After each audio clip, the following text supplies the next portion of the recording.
Welcome back. We have seen how an e-battery can catch fire and explode in a matter of seconds. That is just from a single battery on an electric bike or scooter. So how would you feel living a few feet away from hundreds of lithium-ion batteries that are being used to help power homes like yours? It is a real concern for hundreds of communities in the tri-state. Battery storage sites are popping up across our area. It is a new way to use renewable energy to help power homes and businesses. But as investigative reporter Dan Krauth shows us, it comes with new concerns. We're standing in front of a recipe for disaster and an accident waiting to happen. Behind these walls off Nelson Avenue in Staten Island, workers are finishing construction on a battery energy storage system, or a BESS plant as they're called. Large metal containers full of lithium-ion batteries.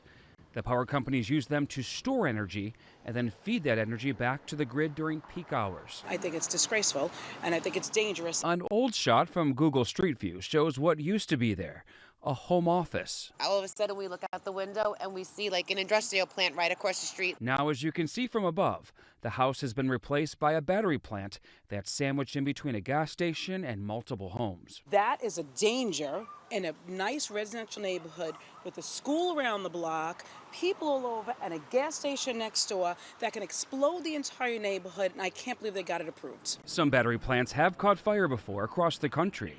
From a fire in California earlier this year, to multiple fires in New York, from upstate in Jefferson County to another in Orange County in 2023. They burned on and off for days. Imagine if this happens in the middle of the night while we're all sleeping. Energy storage plants are popping up across the state. We mapped them, more than 6,800. New York wants to increase the amount of energy it stores from 359 all the way up to 6,000 megawatts. That would be enough energy to power all of New York City for an entire day. I think people should be very comfortable with this technology. There's some of the best fire code standards in the country. The newly revised state code requires each site to have large-scale fire testing to help ensure a fire is contained to its metal enclosure.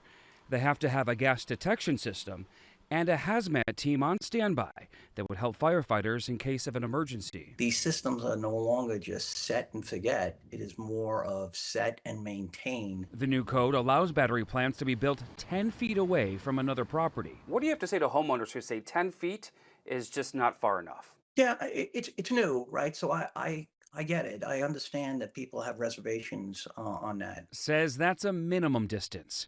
Local communities can decide whether to change local laws to increase it.